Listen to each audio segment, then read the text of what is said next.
Queridos amigos de El Clásico por radiokriptonita.com.ar, llegando a nuestros 30 años de programa consecutivos, nuestro magazine, la verdad es un momento muy esperado porque vamos a presentar a una actriz muy apreciada y estimada por el público, por los colegas, para repasar un poco de su trayectoria y su actualidad profesional. Estamos hablando nada menos que de Mónica Santibáñez. Mónica, bienvenida a nuestro espacio, te saluda Daniel Toscano, es un gusto recibirte. ¿Cómo estás?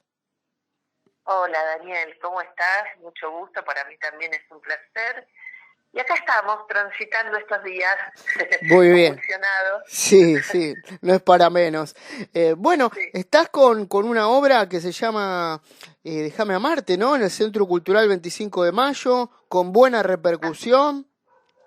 Sí, así es. La verdad que es un shock de felicidad, porque por varias razones.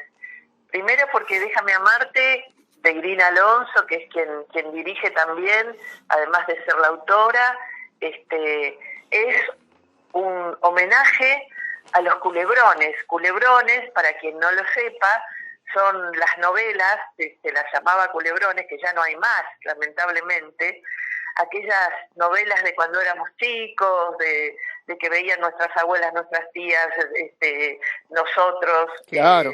esas novelas que duraban un año, ¿viste? Sí.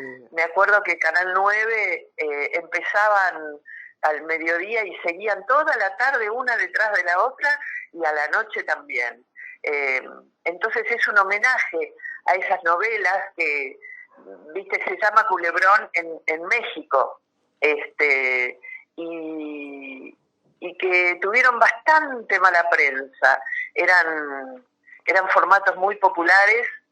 La gente adora esas novelas, y yo formé parte durante muchos años. Yo tuve el privilegio de formar parte, de agarrar el último coletazo de esas novelas, y a mucha honra, y me da mucho orgullo haber participado de esas novelas diarias, y que hoy en día la gente me cruce por la calle y ya en esos años me hagan ver que uno, sin saberlo, era compañía diaria, formabas parte de la familia, te metías en las casas, Nada menos, te sí, metías sí. en sus corazones.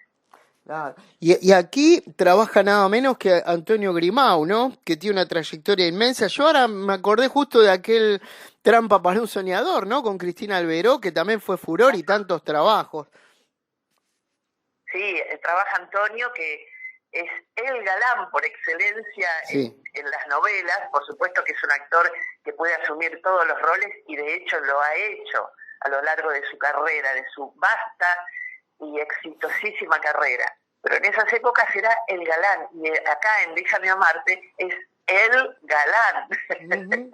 Y es maravilloso verlo, es maravilloso verlo a él. Somos 12 arriba del escenario, con todos los aditamentos que tenían los culebrones, con las traiciones, con los amores, con los besos que se esperan y que en un momento se dan, con las malas muy malas, con los buenos muy buenos, con todos esos aditamentos. Y está así Antonio, bueno, y un elenco de 12 personas, muy parejo, que lo bueno, por lo menos lo que a mí me encanta de este espectáculo además, es que no hay destaques, ¿viste? No hay un actor o actriz que sobresalga sobre otro. Y eso es maravilloso, Daniel. Perfecto, Eso sí, sí. es encantador. Ajá. ¿Qué días están en el 25 de mayo, no? Ahí en Avenida Triunvirato. Sí, es el Centro Cultural 25 de Mayo, que pertenece ahora, creo, al gobierno de la Ciudad de Buenos Aires, y está en Triunvirato 4444, es fácil, en Villa Urquiza. Uh-huh. Es un teatro divino, donde cantó Gardel. Claro, acá estaba mirando, vos sabés que tenía el dato, un 10 de septiembre del año 33, última presentación ante el público porteño de Carlos Gardel en el 25 de mayo, increíble. Divino, cantó ahí, cantó en el Teatro de las Provincias. Son teatros hermosísimos, ¿viste? Como los que ya no hay prácticamente. Claro. Y estuvo mucho cerrado. Estamos ahí, Que estuvo mucho cerrado, porque yo soy del barrio y estuvo muchos Claro, años claro. cerrado. Lo pudieron levantar, quedó precioso.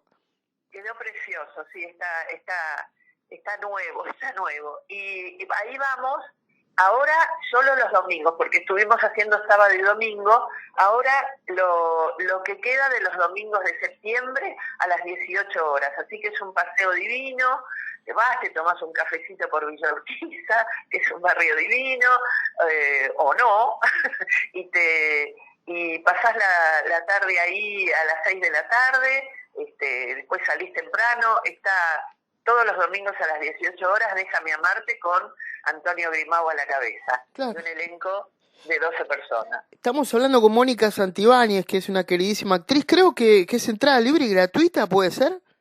Sí, exactamente, entrada libre y gratuita. Y para poder ver la obra, 72 horas antes hay que entrar a la página del Centro Cultural 25 de Mayo. Es fácil, lo digo porque a veces a mí misma, ¿viste? Cuando digo, no, hay que hacer un trámite por internet. No. Se entra a la página del 25 de mayo, ¿sabés qué? Para reservarla, porque como es entrada libre y gratuita, Está muy bien.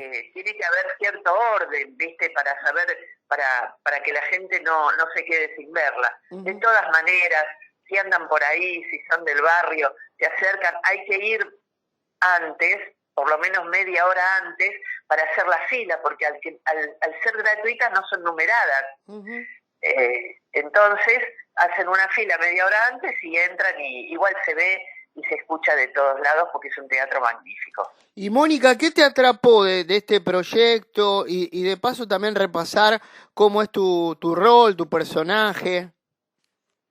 Mira, a mí lo que me atrapó, primero te decía, este homenaje a estas novelas que fueron tan bastardeadas y que son parte de nuestra cultura popular. Yo tuve el privilegio de empezar haciendo las dos cosas juntas, teatro y televisión. Yo empecé, salí del conservatorio y ya al año siguiente ya empecé a trabajar en una obra que dirigía Maganes con Telma Viral, que era Doña Rosita la Soltera, haciendo gira por todo el país. Inmediatamente Telma me llama para televisión, me da mi nombre, y ahí empecé a trabajar paralelamente en televisión, en unos espectaculares en Canal 13, y después ya empecé con novelas, una que era todos los días la misma historia, que duraba media hora, con La Taibo, con el Negro Medina Castro. Sí. Después pasé a Canal 9, muchas novelas de Gallo Paz, un año seguida de otra y de otra y de otra, y así fue. Y mientras paralelamente también hacía teatro, en teatros oficiales, en teatros de temporada de verano, en el Larreta, después pasé al Cervantes, después pasé al San Martín, mientras seguía haciendo televisión, pasé a hacer unitarios, novelas, bueno, seguí haciendo novelas, una muy famosa que fue La extraña dama, después en fin, qué sé yo, hice tanto. Mirá, yo tuve el privilegio de trabajar con los más grandes, tanto directores, directoras, actores, actrices, que siguieron siendo mis maestros a lo largo de los años. Claro. Y lo que me atrapó, No, lo que me atrapó de este espectáculo es que es un homenaje a todas esas novelas. Mi personaje es una mala malísima, mala, pero muy mala, y yo digo, puedo sacar todo aquello que gastando mucho dinero en análisis uno reprime, ¿no? Claro, está bien. Que son las cosas peores. Y Mónica, egresaste de la Escuela Nacional de Arte Dramático, tuviste maestros como varios, ¿no? Carlos Gandolfo, Norman Brisky, y todo eso, bueno, supongo que te da una base muy fuerte para construir los personajes. ¿Vos tenés alguna metodología en particular para elaborarlos? Mira, yo sí, como decís, efectivamente hice los 5 años en ese momento se llamaba Escuela Nacional de Arte Dramático, le decíamos el conservatorio, ahora es la UNA, pertenece tiene rango universitario. Yo tuve también el privilegio de poder dar clases siendo una, y me pareció que ahí se completaba un círculo importante, haber ingresado a ese conservatorio y después dar clases ahí, me pareció que eso me completaba. Por supuesto también había hecho talleres, siempre que podía, con distintos directores, y cada uno me fue aportando algo diferente. Y viste que cada director, cada directora tiene su método, su manera de abordar, y esto es bien interesante. Yo soy una actriz que intento ponerme de acuerdo con la dirección y seguir sus lineamientos, porque así aprendo. Entonces he tenido de las direcciones más diversas, naturalistas, realistas, me ha dirigido Ure, Lavanegas, que ellos marcaban un límite expresivo, te diría que es casi un expresionismo, Ure puro teatro argentino, ¿no? Muy parecido al grotesco. Me ha dirigido Roberto Villanueva, me ha dirigido Jaime Kogan, Agustín Aleso, he tomado talleres con... En fin, yo tuve la suerte de tener además nunca fui prejuiciosa, entonces de todo he aprendido y todo me parece de excelencia. Lo popular, con lo que tampoco nunca tuve prejuicio, y lo extremadamente intelectual. Me ha dirigido Schumacher. Estoy nombrando gente que aborda diferentes métodos de trabajo. Y en todos ellos yo me puse la camiseta e intenté aprender.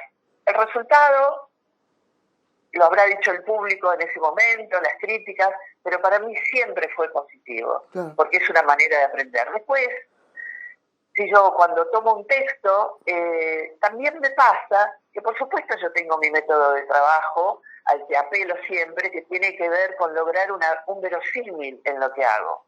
Yo, si no me creo lo que estoy haciendo, difícilmente lo pueda expresar y llegar a un otro. Yo necesito creer totalmente en lo que estoy haciendo. Y después las formas que eso adquiera, expresionista, realista, naturalista, ese es otro cantar, pero siempre a partir de lo verosímil. Y también, Mónica, importante, estamos charlando con Mónica Santibáñez, importante cuando tuviste la posibilidad de volcar conocimientos a los alumnos, ¿no? Porque me parece que para ellos también ha sido una posibilidad muy importante de aprender de vos. Exactamente, yo lo que les decía, yo no iba a enseñar nada, porque en realidad lo que sí podía hacer era transmitirles mi experiencia. Y me di cuenta haciéndolo, porque yo nunca quise dar clases como un recurso para cuando no actuaba, para ganarme la vida, porque me parecía algo extremadamente serio dar clases de teatro. Porque vos estás trabajando con material humano, con gente que tiene expectativas, y yo creo que todo el mundo tiene la posibilidad de actuar, ¿viste? Así que la experiencia a mí me sirvió muchísimo, e incluso el año pasado llegué a dirigir una obra, La Flor de la Locura, de Laura Cotton, un unipersonal con María Nidia Ursi Ducó, que fue también de casualidad, ¿viste? Porque para mí dirigir era algo muy serio, y siempre pensé, hay que saber y hay que haber estudiado mucho para dirigir, hay que saber de todo. Entonces, le dije a esta compañera, que bueno, se había quedado era su proyecto, digo, yo te doy una mano con la actuación, y terminé dirigiendo, y eso me encantó. Y entonces ahí refiero a esto porque me di cuenta que sabía más cosas de las que yo pensé que sabía. Ajá. Y Mónica, La Flor de la Locura se realizó en el Excéntrico de la 18, puede ser, el año pasado. Exactamente, en el Excéntrico empezamos en el Abasto Social Club y después pasamos al Excéntrico. Y estamos viendo como es un unipersonal, y la verdad que es un trabajo muy bello de María Nidia, y es como un bombón, a mí me parece, no porque lo haya dirigido, pero me parece que es digno de verse, es una cosa muy delicada, muy fina. Claro. Vamos a ver si lo podemos hacer este año, alguna función, no temporada, porque viste que está muy difícil para el teatro Muy independiente. difícil, sí. Llevar gente al teatro es el trabajo, ¿viste? Es durísimo, el trabajo en realidad es llevar gente al teatro, es durísimo. Pero por ahí alguna función sí hacemos. Vamos a ver. ¿Y cómo definís este momento del teatro, del tema de la cultura? Como vos decías, está muy difícil, no solo el teatro comercial, ¿no? Lo que es el teatro independiente. Nosotros por ahí a veces conversamos con cantantes de tango que arman sus shows con mucho sacrificio y también tienen que ocuparse, como decías vos, que la gente venga, llamarlos. Es lo más difícil, Es Daniel. muy difícil. Es lo más difícil. Llevar la gente al teatro. Estoy hablando de teatro independiente. Sí. Seguramente el teatro comercial, por supuesto, lo que pasa es que al contar con dinero, bueno, pueden invertir en prensa, pueden invertir... El teatro independiente se ha puesto muy duro y con las últimas políticas, imagínate que ha sido un desastre. Devastador. Además no hay trabajo y entonces todos los actores y actrices, aún los comerciales, se vuelcan al teatro. Entonces, la gente a la hora de pagar, porque la gente quiere ver a sus actores y actrices. El público necesita. Eso es parte de nuestra cultura. Yo no te digo que es un imprescindible, pero es muy necesaria la cultura. Por supuesto. Ahí contamos lo que somos, de dónde venimos, a dónde vamos, nos vemos reflejados, nos divertimos, nos informamos. Es fundamental la cultura, es fundamental hacer cine. El desastre que ha sucedido este último año en cuanto al cine, en cuanto a los fondos para la cultura, como qué bueno, ¿viste? Si quieren hacer cultura, pongan dinero, pero es una inversión para el país. Más bien. Industria. Es la ignorancia más absoluta lo que estamos atravesando. Y sí, y dentro de lo que es teatro independiente, a veces uno escucha chicos jóvenes, ¿no? Que dicen, bueno, por ahí trato de vivir del teatro independiente, pero hoy es complicadísimo. ¿En algún momento eso se pudo? ¿En otras épocas era viable o también siempre fue bravo? No, en otras épocas, yo la verdad que he hecho poco teatro independiente. Afuera de ser sincera, yo tuve el privilegio de que me han siempre, ya sea en el teatro comercial o teatro oficial, a mí me pagaban por trabajar. Es más, yo no consigo que no se cobre por trabajar. Entonces, al haber tantas obras, entonces empezó a ser teatro independiente. La gente que tenía una entrada digamos, un respaldo económico, porque se puso muy difícil vivir del teatro independiente.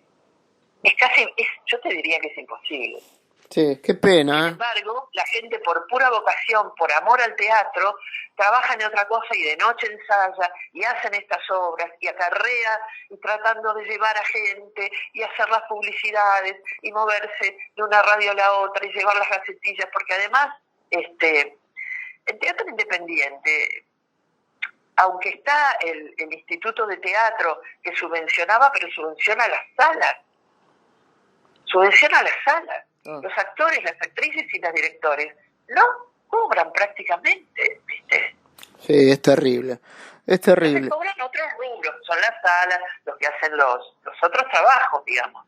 Los realizadores, los prensa, los que diseñan, ellos cobran un monto, pero actores y actrices, y si va poca gente, entre lo que gastás de viático y si te querés tomar un café, ya, bueno, olvidate. Y bueno, vos sabés que siempre en la radio citamos el ejemplo de gente muy querida, como los de Paternal Teatro, donde el inolvidable Héctor Bidonde, con su esposa, sosteniéndolo, hoy aún Virginia, porque bueno, lamentablemente Cacho ya no está en este plano, pero bueno, sosteniendo Paternal Teatro con un esfuerzo increíble. Terrible. Y él que porque tenía la sala, ¿viste? Porque claro, también la sala hay que sostenerla, pero entonces, es muy, muy, muy difícil. Por supuesto que hay excepciones, pero son eso, excepciones, ¿no? Claro. Espectáculos que, viste que uno nunca sabe, por suerte no se sabe por qué algo es un éxito y por qué algo es un fracaso. Que ese misterio nos siga acompañando. Pero entonces, hay algunas, 2 o 3 excepciones de teatro independiente que les va muy bien y pueden en ese tiempo que dura la obra pueden vivir, pero en general no se puede vivir de hacer teatro independiente nada más. Claro, No. claro. Y estamos charlando con Mónica Santibáñez. ¿Trabajaste en un banco, Mónica? Sí, porque mientras yo estudiaba en el conservatorio, yo apenas salí del Pellegrini, donde hice el secundario, empecé a trabajar.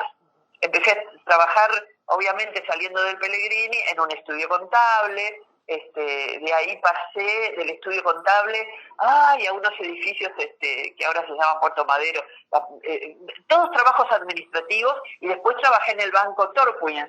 Fue mi último trabajo que tenía que ver ¿te gustaba?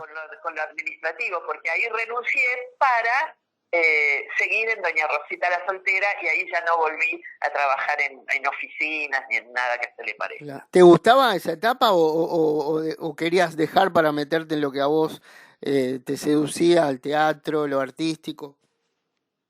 No, yo trabajaba porque me gustaba trabajar y tener mi dinero y pagarme mis estudios, porque consideraba que tenía que ser independiente de mi familia y poder progresar. Pero si yo miro para atrás ahora, yo no puedo. El solo hecho de hacer un trámite me hace doler el estómago. Sí, Por supuesto que me ocupo de cuestiones administrativas de lo cotidiano. En vida de mi madre, en algún momento en que ella se enfermó, tuve que administrarle su dinero, y lo hacía porque lo tenía que hacer, pero lo odio. No puedo soportarlo. No era para mí. Lo hacía, como soy una persona muy responsable, hacía bien las cosas, pero no me gustaba para nada. Lo que sí me gustaba tal vez era estar con mis compañeros, ir al trabajo todos los días, pero el trabajo en sí, no lo padecía porque era muy joven, ¿entendés? Uh-huh. Y lo bueno era que a las 6 de la tarde cortaba y me iba al conservatorio hasta las 12 de la noche diariamente. Entonces mi vida, mi razón estaba puesta y mi corazón estaba puesta en el estudio, y después ya en el trabajo que a mí me salvó hacer esto. Realmente me salvó. Ha sido maravilloso en mi vida. Y también te habías vinculado a la arquitectura, ¿no? En un momento decidís dejar. ¿Y cómo reaccionó la familia en esa instancia? Porque es difícil. Sí, mira, en realidad, como yo era cuando fui niña era absolutamente responsable y hacía lo que me mandaban, ¿viste? Tenía esa personalidad de, bueno, hay que hacer esto, determinaban por mí, mi mamá, y yo iba, no me rebelaban ante eso, me parecía bien. Entonces así estudié guitarra, estudié inglés, iba al Pellegrini, hice el ingreso, todo eso. Cuando estoy por terminar 6º año del Pellegrini, yo sentía que como mis padres habían invertido en mí, yo tenía que devolverles con un título universitario de las carreras importantes, entre comillas. Jamás se me hubiese ocurrido ser actriz. Pero pasó que en 6º año del Pellegrini, que fue la primavera de Camporista en ese año, en el Pellegrini nos permitían, lo que quedaba del año, ingresar a hacer algunas materias en facultades y tener materias como teatro, por ejemplo. Entonces yo ahí tuve mi primera experiencia con un profesor de teatro, que él quedó convencido de que yo tenía que ser actriz, y yo le dije que no, porque había elegido entre las carreras. Yo podía entrar a cualquier facultad sin rendir examen de ingreso porque había ido a un colegio universitario, y había elegido arquitectura, fíjate vos, se ve que porque me parecía lo más artístico a lo que tenía acceso. Entonces empecé arquitectura. Le dije al profesor de teatro, digo, no, yo voy a empezar arquitectura. Y empecé. Y a la mitad del año, o a los meses de haber iniciado, yo ya trabajaba, ¿no? Estaba en la ciudad universitaria y estaba con una compañera, y me mira mi compañera y me dice, Mónica, ¿qué estás haciendo acá? Claro. Vos tenés que estudiar teatro. Y la miré y le dije, una amiga que ya no está, mira, ya partió. Le digo, ¿sabés que tenés razón, Alicia? Esa noche, me acuerdo, volvía en el 92 a mi casa, les dije a mi papá y a mi mamá que tenía que hablar con ellos, que había tomado una decisión, que yo iba a dejar arquitectura para estudiar teatro. Mi papá me dijo, vos tenés que hacer lo que quieras, Mónica, es tu vida. Mi mamá me dijo, ¿por qué no dejás de trabajar, estudiás teatro y seguís haciendo arquitectura? Yo le expliqué que no era un hobby, que yo quería estudiar teatro porque quería ser actriz y quería estudiar en el mejor de los lugares. Así fue que al año siguiente hice el ingreso al conservatorio, ingresé y así fue como empecé a estudiar teatro y seguí trabajando en las oficinas, hasta que empecé ya a trabajar como actriz. Y hay un impasse. Y tuve, perdóname, el inmenso privilegio de poder vivir de mi profesión. Genial. Yo pude vivir de mi profesión sin ser una actriz protagónica. Pero yo hacía teatro, televisión, me compré mi primer departamento con mi trabajo. ¿Qué te parece? Trabajo de actriz. Claro, algo extraordinario, extraordinario. Es extraordinario. Y hay un impas, ¿no? Pensaba en el momento que atendés a tu mamá, la ayudás, colaborás y hay un poquito como que te retirás, ¿no? De la actuación, breve, por un tiempo. Eso lo me preguntaron la otra vez, pero no ha sido voluntario el retiro, se dieron varias cosas. Es cierto que yo tuve que empezar a mandar, yo creo que es una cuestión de energía, ¿sabes? Y de varias cosas. Yo ya estoy mayor, ya no hay papeles en televisión, que es donde está el dinero, donde estaba el dinero es en la televisión, en teatro también, pero papeles para gente adulta, mujeres adultas, empiezan a mermar. Ahora sí hay más, pero ya en la televisión eso no pasaba.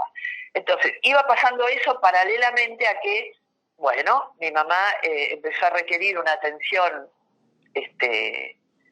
mayor atención, y yo creo que es una cuestión de energía. Yo creo que si a mí no me llamaron, pero si me hubiesen llamado para ofrecerme trabajo, y yo capaz que iba a tener que decir que no, porque a mí, si me dedico a cuidar a una persona, tengo que cuidar a esa persona, ¿viste? Y siendo esa persona mi madre, no hay mucho que pensar, y también fue un privilegio haber estado disponible para estar con ella. Por Así supuesto que sí. Claro. Sí. ¿Y estudiaste foniatría, puede ser? Foniatría tenía en el conservatorio, porque en el conservatorio teníamos una formación integral, y los 5 años tuvimos foniatría. El trabajo de la voz hablada, que es fundamental. Es algo que se ha ido perdiendo, ¿sabes, Daniel? Por eso yo veo que las generaciones más jóvenes, hay un tema con la emisión de la voz, porque la palabra fue perdiendo, incluso la palabra fue perdiendo importancia. Sí. El mismo vocabulario, ¿no? Cuando uno conversa con gente o lee textos, la forma que se escribe, es increíble, ¿no? Sí, tal cual. Se redujo muchísimo eso. Y además las salas empezaron a ser más chicas, entonces la necesidad de hablar, de trabajar la voz hablada fue menor, porque al tener el público más cerca no tenés necesidad de emitir, y se fue perdiendo esa necesidad imperiosa, porque a mí me pone muy nerviosa cuando voy a un teatro y no entiendo lo que me están diciendo.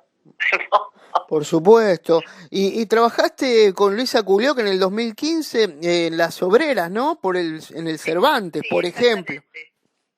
Exactamente. Las Obreras fue un proyecto entre el Teatro Cervantes, el Teatro Nacional Cervantes, y la Mesa de Cultura Néstor Kirchner. Era un proyecto, una coproducción, y ahí está Las Obreras, y recorrimos la Argentina, y en Cava también hicimos una gira porque tenía que ver con los sindicatos, ¿no es cierto?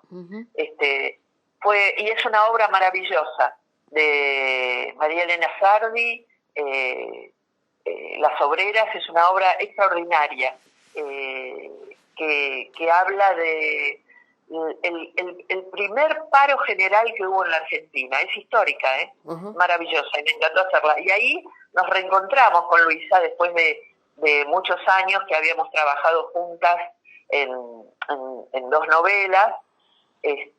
Igual con Luisa nos conocimos antes de la novela siendo estudiantes de teatro. Nos encontrábamos en una casa de amigos en común y yo tocaba la guitarra porque yo tenía la costumbre de ir a todos lados con mi guitarrita y cantar.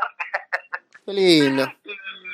y siempre recordamos eso con Luisa y su marido, que ya en esa época estaban juntos. Estoy hablando de los años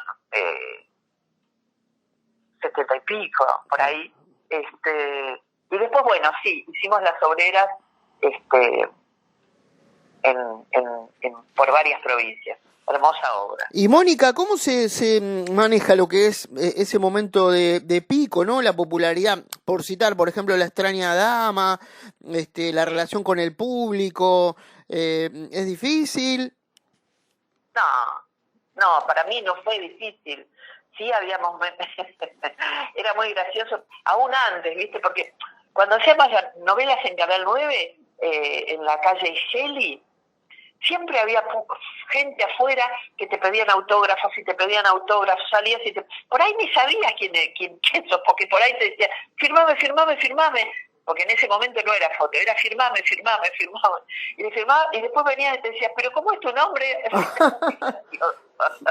Sí, y después ya con la alta popularidad, a mí no me molestaba, ¿viste? No, nunca me molestó, tampoco, porque además es ese momento en el que estás haciendo televisión. Después eso pasa, y no pasa nada. Sí te pasa que la gente, cuando haces personajes de buena, piensan que sos tan buena como los personajes, y cuando haces personajes de mala, piensan que sos tan mala como los personajes. Es muy gracioso. Y cuando haces de buena, piensan, también depende de quién viene y te aborda. Hay gente que por ahí se pone mal porque quiere que le des bolilla todo el tiempo.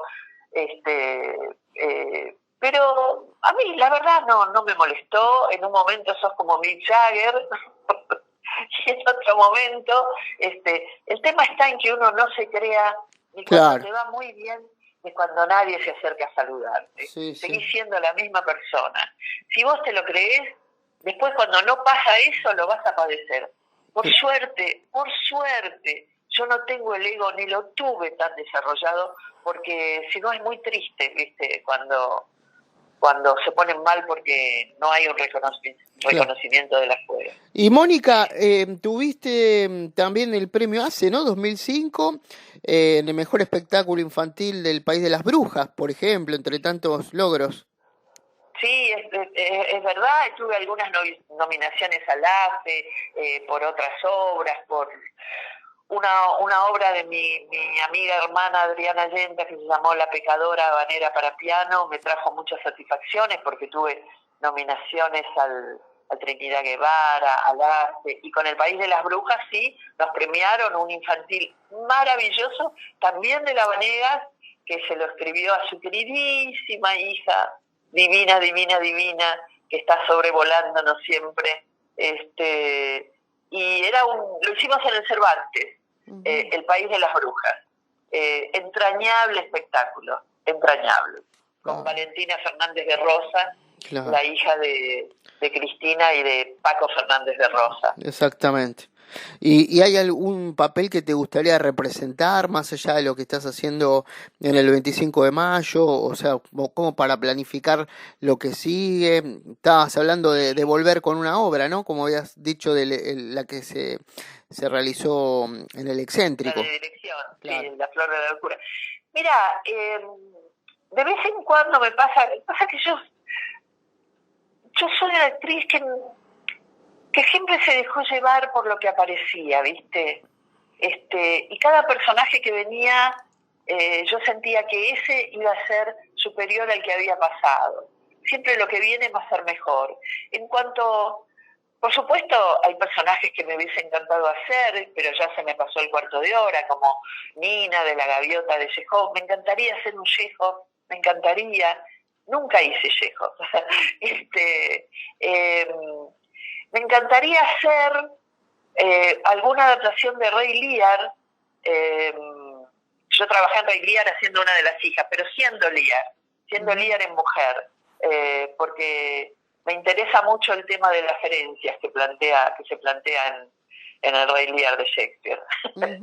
Pero en realidad a mí me gusta trabajar y creo que cada personaje que aparece tiene su encanto y su misterio y plantea ese desafío. Claro. Uno tiene que llegar a quererlo, a desear hacerlo, y ese es el desafío. Y Mónica, ¿cuál es tu mirada del éxito para vos, según tu opinión, no? El éxito para mí es estar en armonía en la vida. Para mí ese es el éxito. El éxito es caminar, es dormir de noche en paz con uno mismo. El éxito es intentar la coherencia entre lo que pienso, lo que digo y lo que hago. El éxito, para mí, ese es el éxito. El éxito es tratar de hacer lo que uno siente, lo que uno le gusta. Y si uno tiene que trabajar en algo que no le gusta, el éxito es, bueno, lograr un dinero con eso y lograr satisfacer algunas cosas en la vida. El éxito es estar en paz con uno mismo y con la gente que uno ama y con el resto de la humanidad. El éxito es la armonía con aquellos con los que convivimos. Para mí es eso. Perfecto. ¿Querés recordar los datos de la obra para que la gente se acerque al 25 de mayo y pueda Sí, concurrir?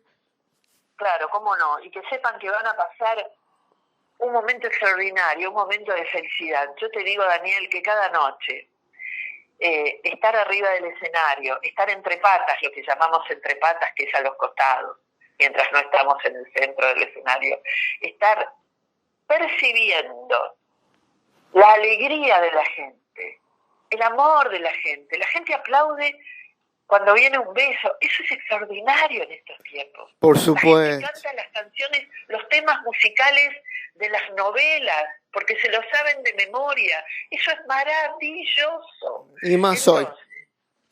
Para que puedan pasar un momento grato, que nos agradecen un rato de risas y de amor, es en el Teatro Centro Cultural 25 de Mayo, en Triunvirato 4444, los domingos a las 18 horas. Los esperamos con los brazos abiertos, con el corazón y el alma en pleno. Lo van a pasar bien, de verdad, lo van a pasar muy bien.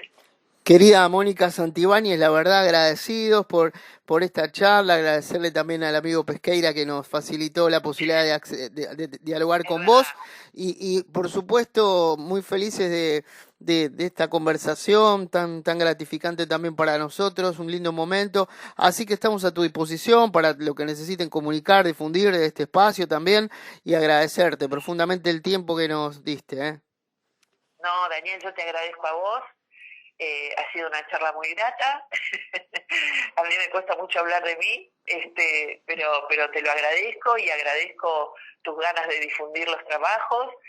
Agradezco también a Francisco Pesqueira, un gran actor, grandísimo actor, compañero, y también a tu disposición para cuando lo necesites. Bueno, un gran abrazo a tu gente también, un saludo grande. Gracias, un abrazo fuerte.